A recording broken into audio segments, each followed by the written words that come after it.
Of course. Oh my god. Fuck. My mom put fat in the sink. She was eating beef and there was fat left over. And she didn't pour the fat out into the garbage can. So now there's fat on the plate. And as I said before, you don't want to put fat down the drain. Even if you melt it with hot water, at some point along the lines, it's going to solidify again. Oh man. Oh fucking hell. God fucking. Fucking hell.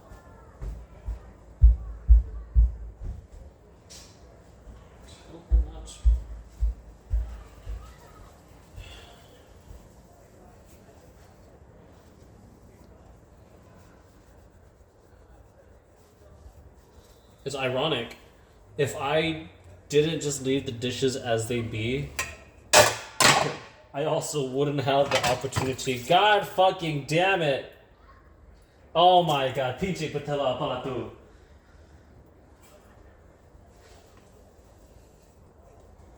If I didn't leave the dishes like this, I wouldn't even have videos to record. But fuck. It's a dilemma.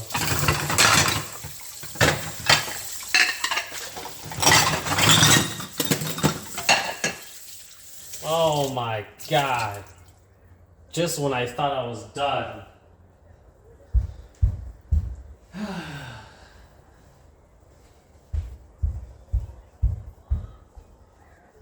Tell this woman not to put fat down the drain. Don't listen to me. Oh my god.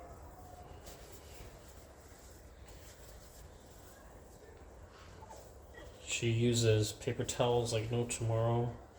So that's why I have a whole bunch of these paper towels to wipe the fat, because it's all her leftover paper towels to wipe things around the tables in the house.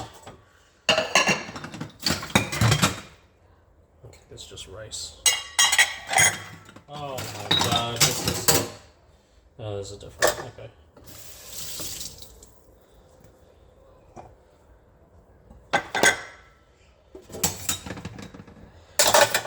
Alright.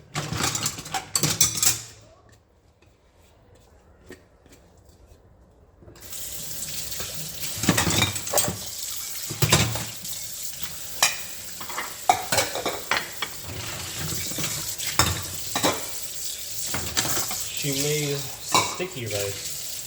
or glutinous rice for her, I don't know, her shrine. I think it's something like Buddha birthday or something. So that's why there's a whole bunch of tiny bowls, because they're just holding glutinous rice. But now I gotta get all that glutinous rice off the edges. And you know what? I mean, it doesn't really anger me so much that I'm so angry, but we don't even use these bowls. I mean, I guess we sometimes do when there's a lot of people over for parties and stuff, but honestly, we don't really use these bowls. They're a lot smaller than the ones we normally use. So I guess you can say they're ceremonial, but we also use them. Oh my god.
Alright.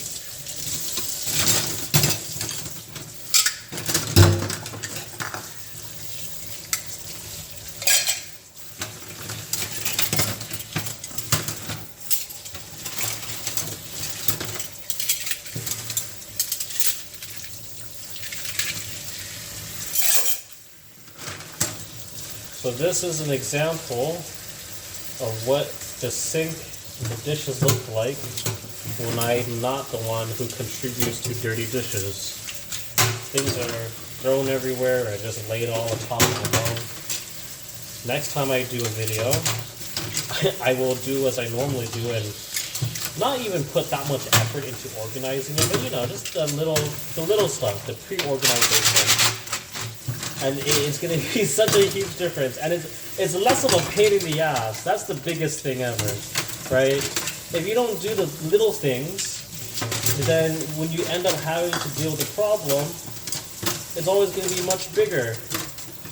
If you do the little things, like throwing the garbage, the food scraps into the garbage,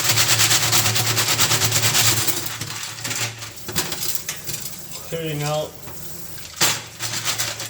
any food stuff, organizing utensils so that they're all... I always put my utensils normally on one side and then I'll stack plates and bowls. But look at this.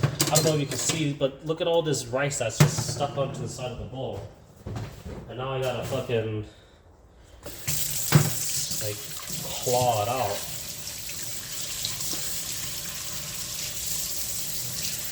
And the thing that sucks is that this is relatively recent too, so it's not like the rice hardened and it's coming off by itself. It's that semi-sticky state.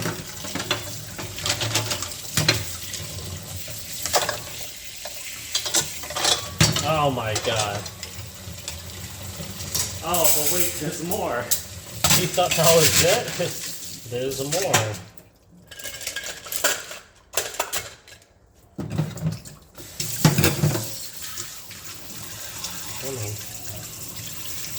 Here's a nice video. One thing I've been doing lately to practice gratitude, because as one of my favorite motivational speakers have said, Zig Ziglar, the healthiest thing that a human being can feel is gratitude. But I've noticed that there's a problem with the delivery of it. You can tell someone they must practice gratitude, that by being more grateful it makes them happy. But I think the reason why it doesn't click for some people is because it normally holds a negative connotation. You're not grateful enough. And so when you hear that, you're like, well, if I'm not grateful enough, then there's something wrong with me. And what do you mean I'm not grateful enough? You know, it makes almost always it makes people think badly of themselves, and so they don't even explore deeper into what it even means to be gratitude.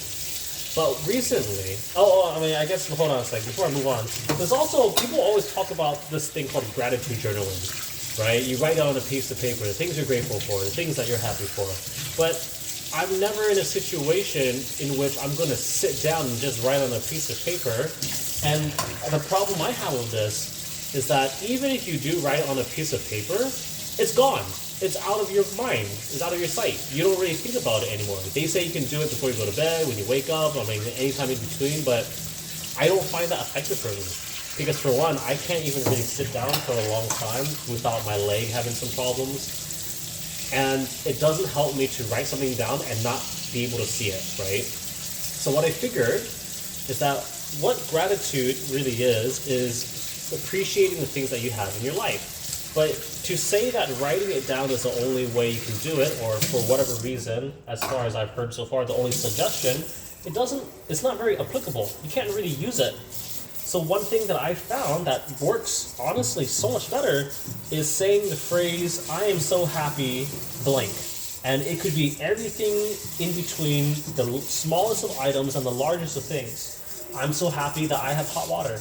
I'm so happy that I have a sink to wash dishes, right? I'm so happy that I got gloves. I'm so happy that I can breathe, that there isn't terrible pollen allergies right now. All of these little things, and by verbally saying it, you are quite literally in real time reprogramming your brain to realize, oh man, you know what? Even if you don't necessarily feel like you are so happy right now at this moment, at this point in time, you trick yourself. Whether you actually are or not, you trick yourself to say that, man, I am so happy, blank. I am so happy this and that. And it does work. I've noticed in the past few weeks that I've been doing this practice, I call it happiness reinforcement. It actually works, as silly and ridiculous as it sounds. I've taught it to my nephew and nieces, and I don't know about them, but it's been working wonders for me. This is genuinely the most happy, the most content with life I've been so far, because, you know, we get so normalized to life, so normalized to the developments and everything we have today, we kind of forget how amazing, how special things are. And so, you know, I'm so happy that I am not dying very quickly right now, right? I don't have this debilitating disease that I can see, my eyes work, my ears work, my hands work, more or less. I can stand, my feet work, my lungs work, you know? I can shit, I can piss, you know? Because as you get older, you incur injuries, and there's nothing worse than slowly losing the ability to use your body. Especially when you've been strong beforehand. Alright, look at that. Not even that many dishes, eh?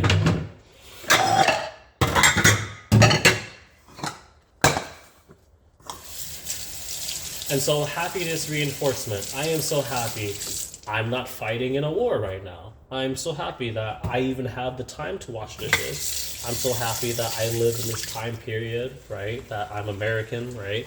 That I can eat rice, I can eat meat. I don't have to kill my own animals like chickens and cows to get meat. I don't need to be a farmer, you know, etc., etc.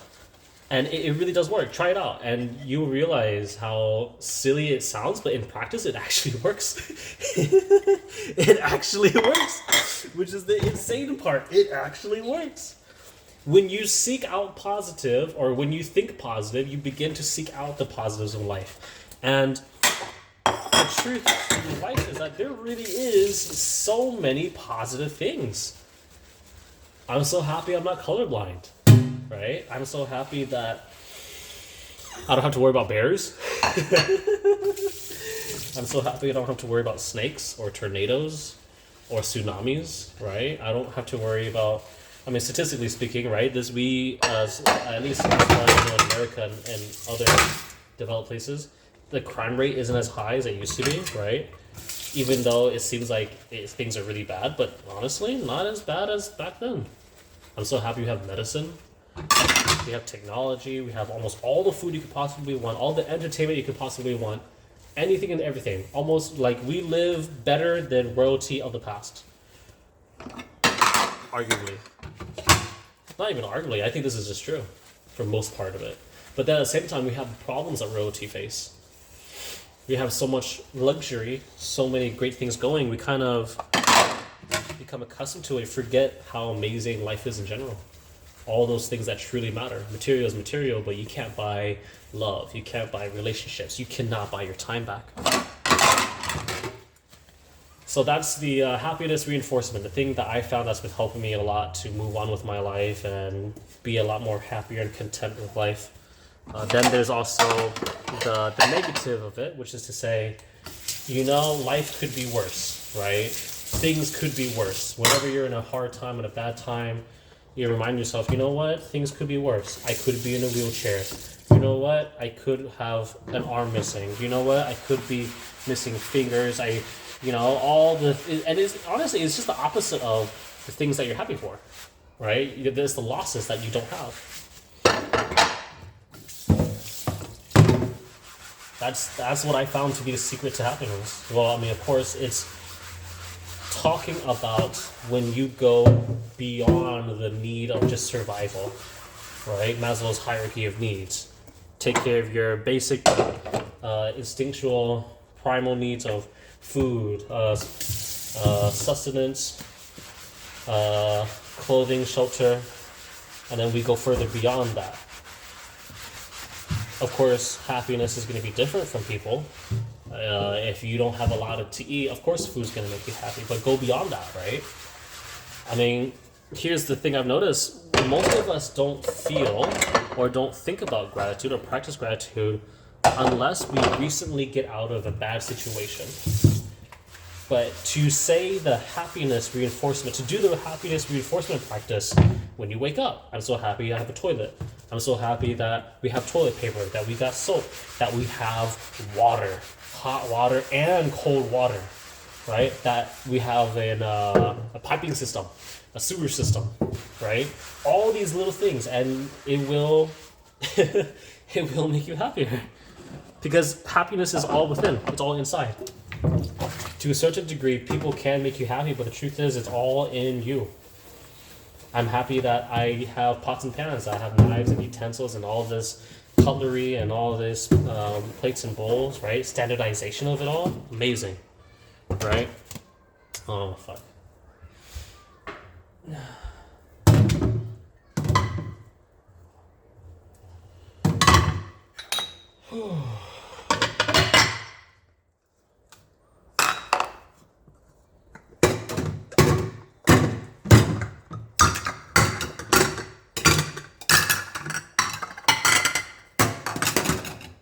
Alright. This still isn't tall enough, but hopefully I make do.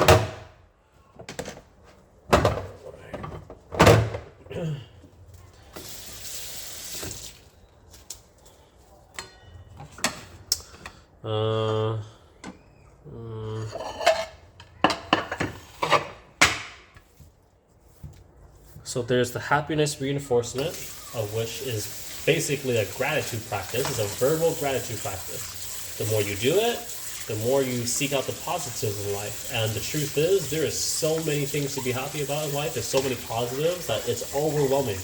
But due to our human nature, we tend to focus on the negatives. It's a survival mechanism, right? So even though there are not as many negative things to focus or think about, they seem as though they overwhelm all the positives. So the other thing I realized this morning is the phrase, the truth is. I think by saying that phrase to yourself, the truth is, and then blank, it's going to verbally put yourself in as much as an objective state as possible, removing the emotional content. And by removing the emotional content, you're then able to truly face reality for what it is. I've noticed this is what I think about therapy. I think therapy is facing the truth to reality, and moving on. Either moving on by letting go or by confronting it. But at the end of the day, you still need to move on. You can't hold on to it. But the problem that many people face with this is they either have not investigated or looked or dug deep enough into their life, through an objective lens. And it's hard because we are so emotionally wired to our memories, to our experiences. And so it's not that people cannot face the truth or reality or their past. The hard part that I think plagues everyone is, how do you deal with the emotional content? Right? And it's hard to put yourself in just an objective state of mind, but I think something that does help is the phrase, the truth is blank. The truth is life is as good as it's ever going to be. The truth is time's going to keep going. We're all destined to die. Make the best use of your time. Enjoy it as much as you can right now because you ain't getting it back. And so happiness reinforcement, I guess objective verbal statements. So the truth is, and reminders of, I don't want to say negativity, but at least you aren't blank.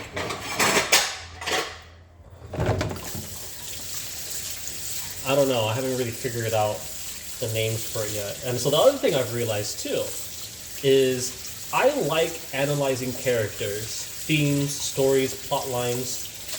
I've been watching the television show Supernatural on Netflix, and there's 15 seasons of the show, which is absolutely ridiculous, but it's so hilarious. I've been enjoying it.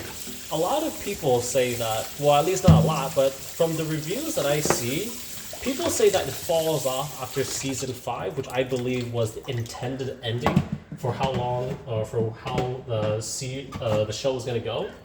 But they kept going because, it gained popularity and, they try to make money from continuing the story.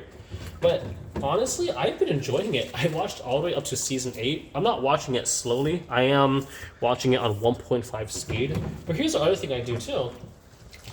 I'm not watching action.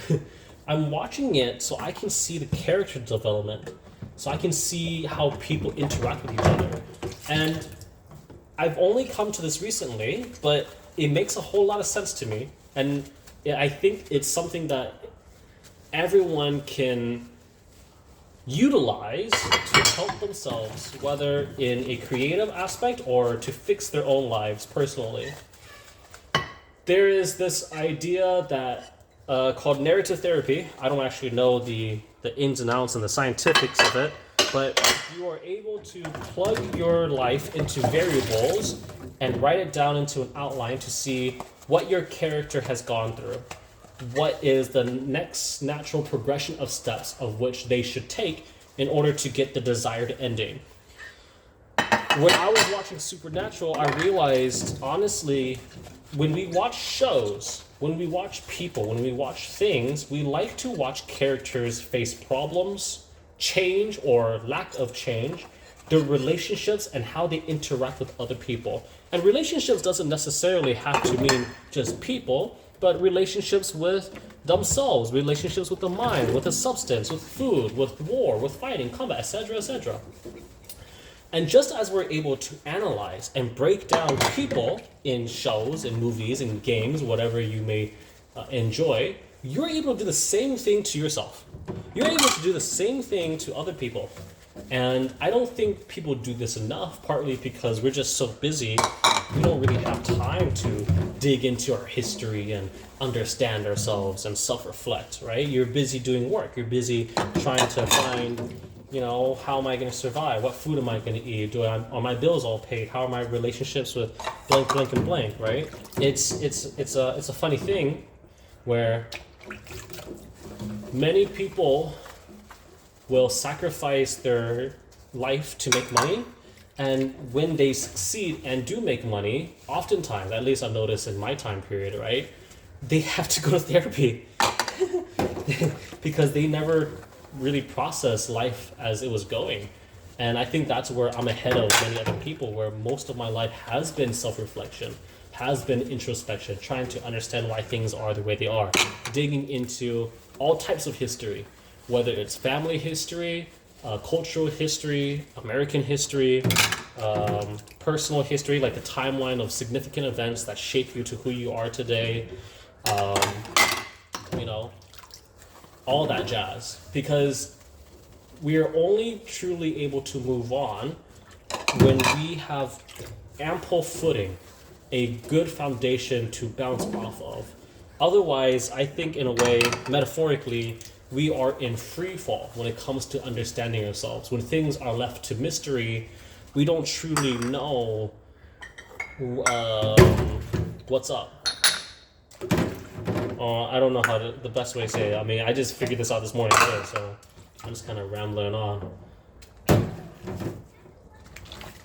In order to move on with your life, and people do move on with their life without truly understanding their past and their history, but what happens is, at least I've noticed, there's holes that you have to go back and fix, and hence why we see an uptick in so many people needing to go to therapy, because it's not just the inability to look at your own life and self-analyze, but it really is the lack of, is the ignorance of just not knowing terms and things. And I mean, I don't think you necessarily need to know terms and things all the time.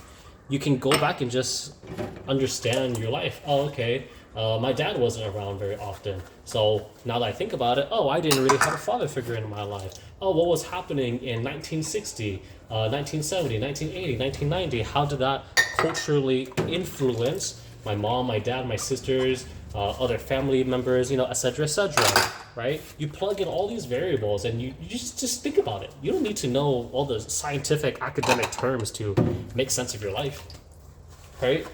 And by understanding, making peace with it, moving on, so hopefully it helps you figure out, oh, so that's why I have this type of feeling. Oh, that's why I feel that way. Oh, that's why I do this and that. You know, it was the phrase, knowing is half the battle. And when you're ignorant, you know, you're kind of, that's why I keep saying we're like in free fall. Because even though we can succeed and, you know, we get all our needs met, we have food, we have house, we have security, there is something that you can't buy. And I think that's the internal peace that many people are trying to take, trying to get back. And so when creating fictional characters, we are able to plug pieces of the puzzle in, and that piece of the puzzle is then able to create a bigger picture. But when it comes to real life, we can't necessarily create the past or the future. The best we can do is plug in our variables, and based on everything we understand or are able to understand, we do our best to shape our life to go the trajectory of which we desire. You know, as best as we can, because the future, we can't really see it. I can tell you, and other people can tell you, I'm going to succeed, I'm going to make money, I'm going to be rich, but even if that's your end goal, you still need to live life to see how it plays out, to still make it happen. But I think it's definitely something, to me, is, as far as I've heard, it's narrative therapy. But I think I'm taking it to such an extreme that it is applicable, that if you like analyzing characters, if you like analyzing and taking note of all that, as long as you understand the character's history, their patterns of behavior, right? You are what you think, you are what you say, you are what you do. Family history, cultural history, everything in between, the problems in their life, the significant, you know, the timeline of significance of what was important, what wasn't important, how did they change over time.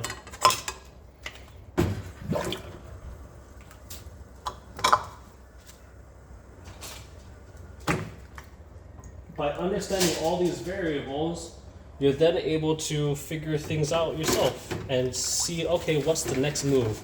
How do I get my person, who I am, or my character, to reach a happy ending as much as he can? That's what I did when I was stuck in a rut. I got a book called How to Write Character Arcs by K.M. Wayland. And so I was just plugging in my own variables, seeing, okay, well, here's my problem. What's the next logical step that I must take? Because I think that is part of it too, where, you know, and that's why I keep saying the emotional content. We struggle with letting go or we struggle with dealing with the emotional content, whether it's happiness, sadness, joy, anger, fury, vengeance, that type of stuff. We're humans, and humans are just naturally super emotional. Well, at least in our culture today we are. And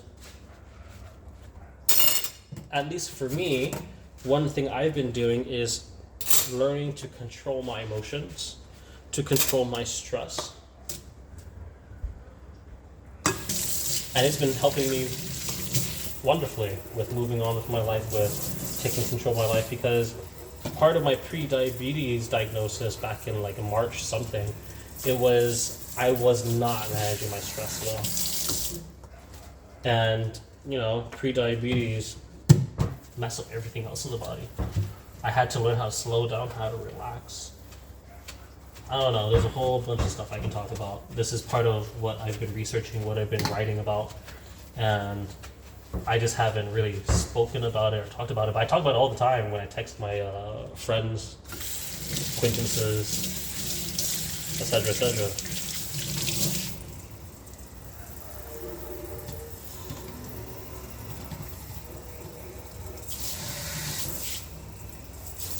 It's a truly crazy time period that we live in today. Alright, almost done. After that, and then I have all that. And then I got some red rice and beans waiting for me. I haven't had it before. I bought a box of the pre-made red rice and beans with spices and vegetables and herbs. Hopefully I can eat it. I really am hoping I can eat it. But, I had to wait to wash dishes because I was waiting for the pot to finish simmering, because I didn't want to stop in the middle, and I didn't want to do pre-washing, and that's why I left the mess in the first place. Because I figured if people are going to watch you wash dishes, you might as well do it from the very beginning to end, eh?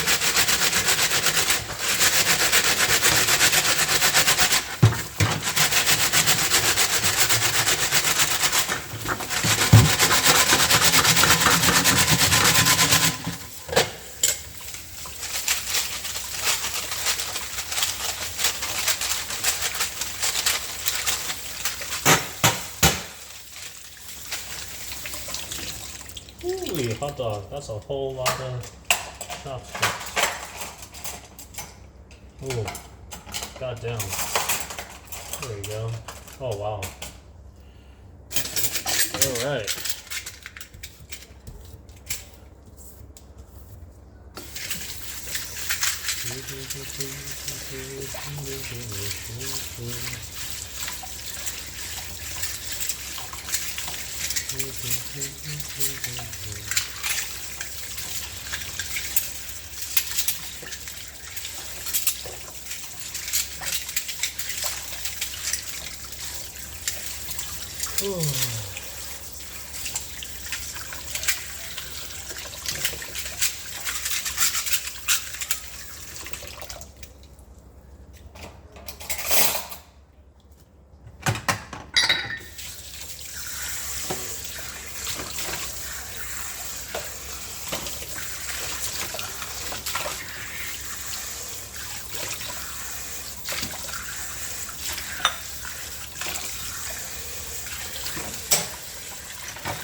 Everything is a pattern.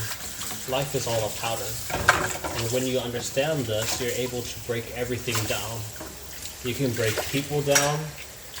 You can break history down, events down. You can break everything down and really understand it. But I think it's kind of lost on many people that almost everything in life is a pattern, whether you see it or not. To me, when I was studying geniuses, the only thing I realized that really makes a genius is the fact that they're able to recognize patterns faster than other people are. And partly it's because they're smart, they're intelligent, they have knowledge about things. But I think what it really means is the more you know about the world around you, the easier it is for you to make connections. I think that's what genius is. So in a way, this is to inspire hope in everyone. You can be a genius too. Of course, genius is different, means different things to people, right? There's the physical genius, the ability to utilize your body very easily, very well, mastery of your body, the ability to draw, do mathematics, calculation, shit like that. But I think in general, though, it is pattern recognition. And isn't it so that we as humans are pattern recognition machines, right? Just go a step further. The natural curiosity in our minds and our brains to understand things, keep going backwards until you truly understand it. Humans aren't that complex, really. We are complex because you can't truly 100% predict what a person may or may not do, but with enough information, enough data on the person, you are able to predict some patterns, right? Patterns, history is a thing that just repeats. We think that life is unique and things have never happened before, but that's not true. We just don't know because we're ignorant. And it's so funny, right? We have almost all the knowledge in the world that as easily accessed in our fingertips, and yet many of us, especially when we're young, we're ignorant. We just don't know. Which is crazy. But it is what it is. But with the internet, we can learn practically anything, right? You can go online. One of my favorite things to watch is there's this guy. He interviews people all around. One of them that I like a lot is when he interviews old people who are 70, 80, 90, and that's where you kind of get common consensus of what they believe about life. What are regrets you have, what are things you want to avoid, what really matters, because you're almost near the end of your life. You don't have any more time for stuff that don't matter anymore. So you shortcut it. I'm not that old, but I think I feel old because I've learned so much.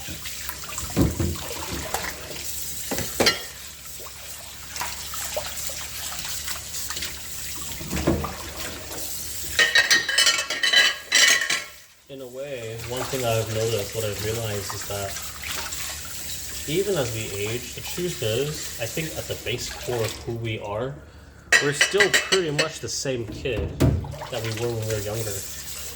Except that we get older, we face life more, we have more responsibilities, we see more things.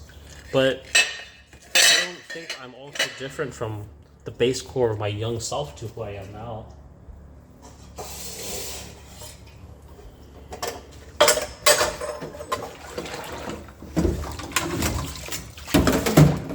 We mature, we care more or we care less, it really depends. But at the base core of who we are, I think we're still pretty much the same.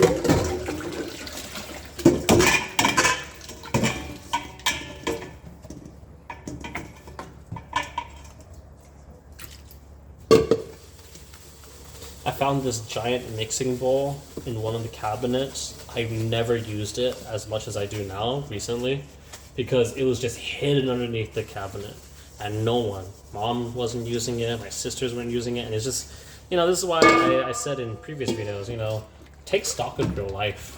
Take stock of the things in your house, in your apartment, in your home, because you never know what you got in the past and just kind of forgot about it.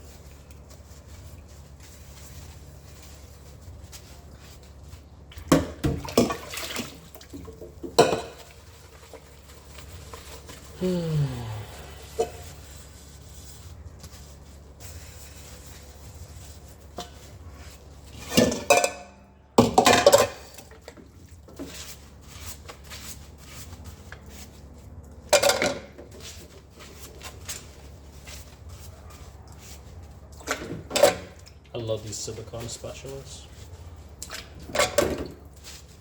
Absolutely fantastic.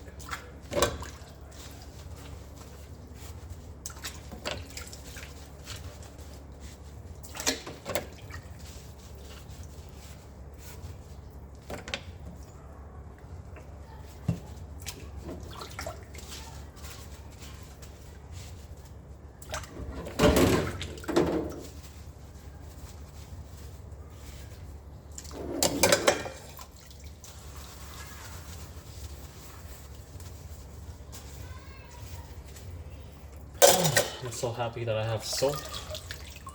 That sponges is a thing that we have. That it doesn't cost a lot, really, to have these things in the first place. You know, like things cost money, of course they do, but you know, in retrospect, they don't cost as much as back then. I mean, I'm thinking of like old days before so much technological advancement. You know, kind of fucking sucks if we had to live in a cabin in the woods and we didn't have electricity or hot water or a sewage system, right? Like, sure, I thought about it too, living in the woods, the peace, the isolation, but I think I've lived enough of my life in isolation.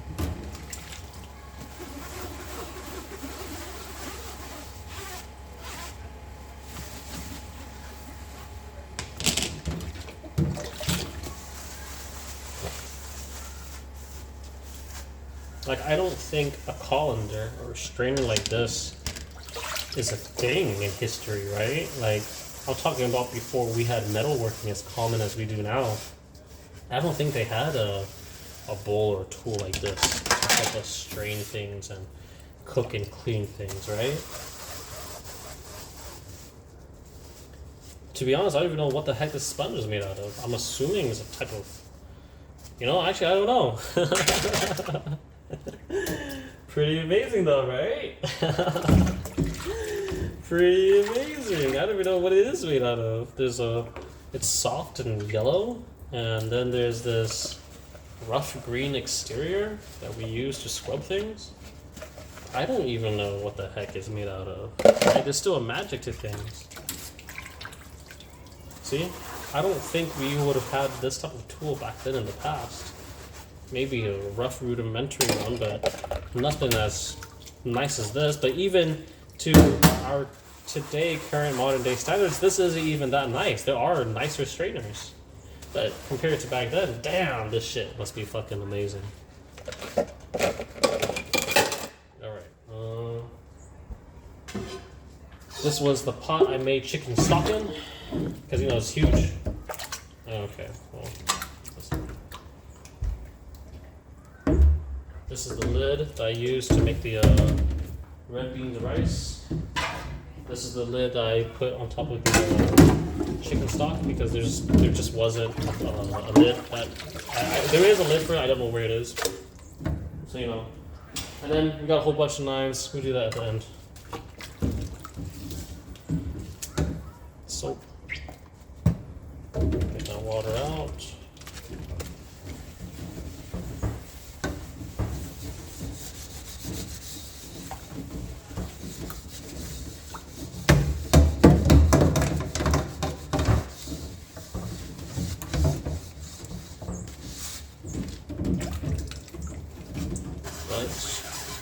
Body. Okay, that's it. Lid. All around. Smells fucking delicious though. I haven't had it, but it smells great. It smells like pepperoni pizza. I haven't. Oh man, it smells delicious. Hope it doesn't destroy me though, but it smells absolutely delicious.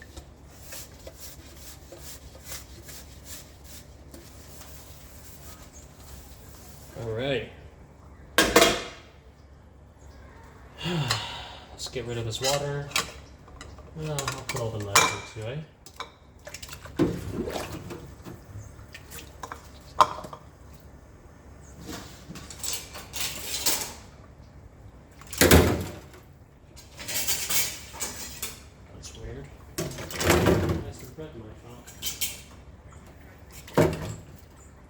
I might as well wash this too. While I'm waiting.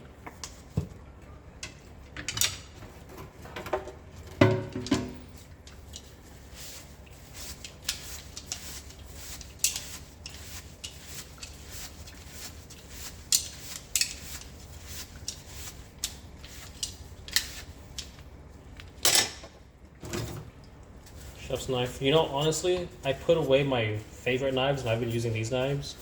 They're not the worst. I can make do with it, but they're not my favorite. But you know, they work. Butcher's knife. This is the knife that we always had growing up when I was a kid. That's why I have it as a tattoo.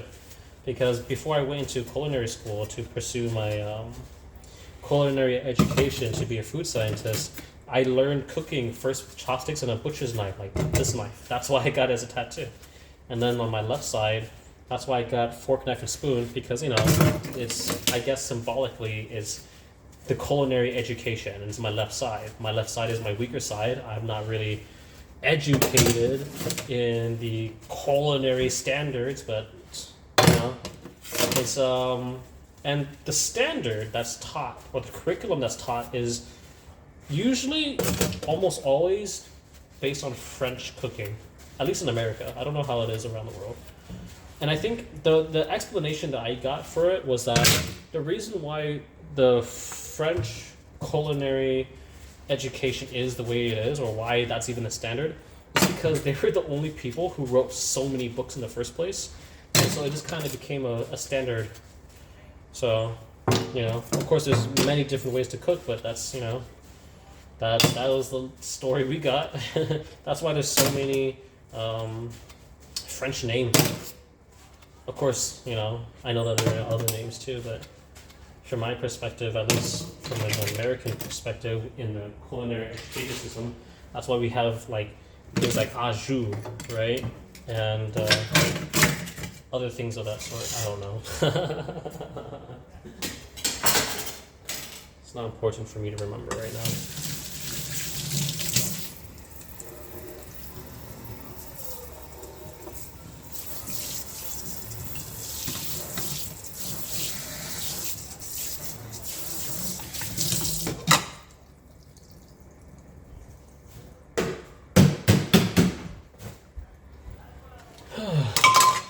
Almost done. Big pot.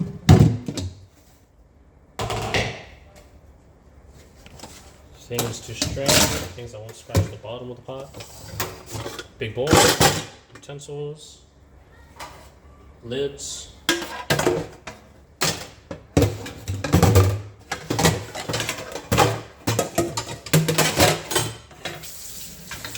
See, even the placement of how you do things to me is important. How you do one thing is how you do everything, generally speaking. Okay, a little hotter. Okay, body. And then, there you go. Ladle. Ladle. Ladle. Body. Ladle.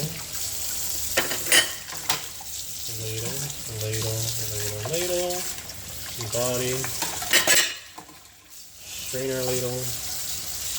Whew, that's hot. Strainer ladle, body, done.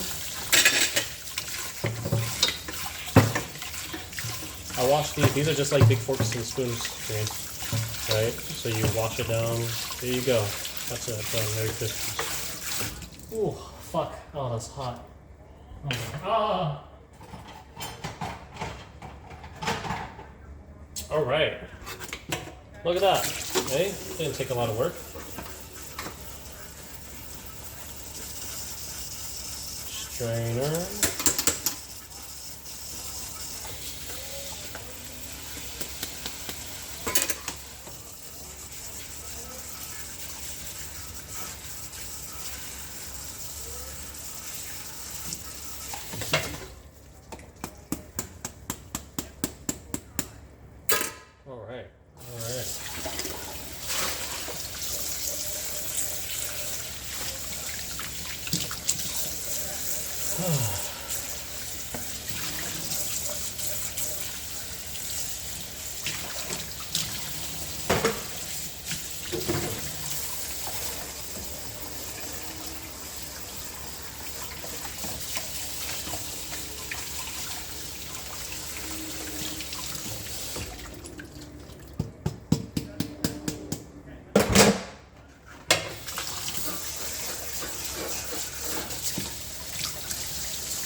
go.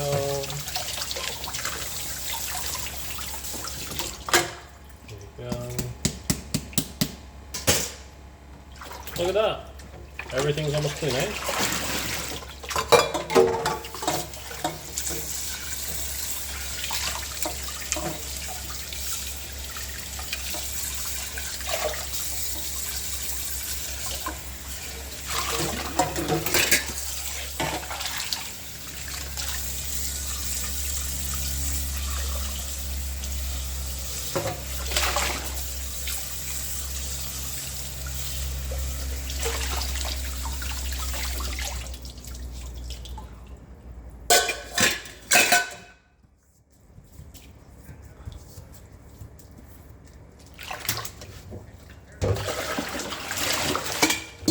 Almost done. And then we got knives. Nah. Knives. All around. And then one more time inside, just in case. There we go. That's it.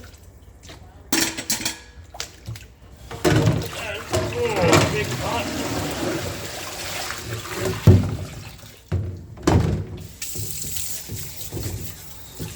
Around, back. Ooh, I don't know how long the video has been or how long I've been watching things, but I know my left hand is getting wrinkly. Alright. I'm done. This right here. Now, we got lids, and we got knives. And then I'm pretty much done.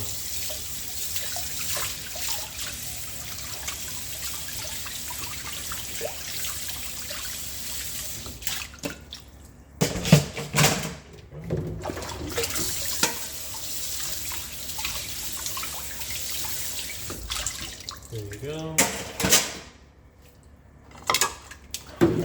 Okay, that's down. I'm done. Dropping all the knives. Then we rinse those.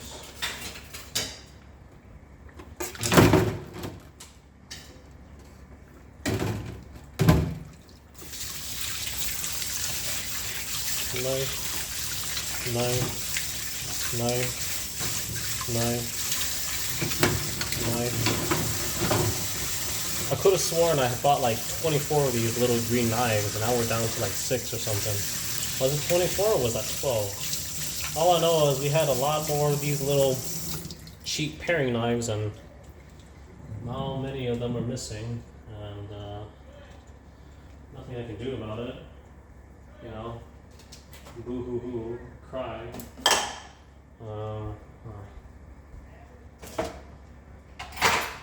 All right.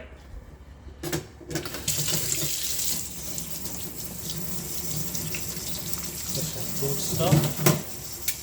But that's not. There you go. Done. Knife, knife, knife. I don't even know what this knife is supposed to be called. Bread knife. Too full for my hands right now. So let's put it here. You can dry, blade side up. You do need to be careful if you put your blade side up though, because if someone is home and they're not used to how you arrange your knives, they can accidentally cut themselves trying to reach for knives. Kitchen knife, Santoku steel knife, butcher's knife. Ooh, hot dog. Alright, that's it, we're done. Yeah, look at that. All done.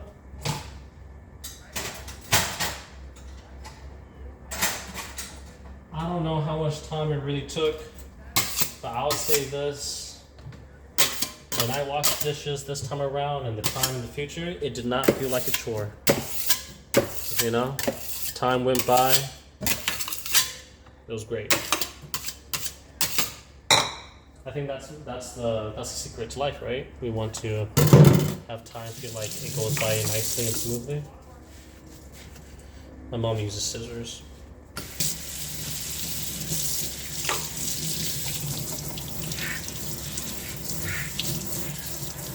I love this bench scraper.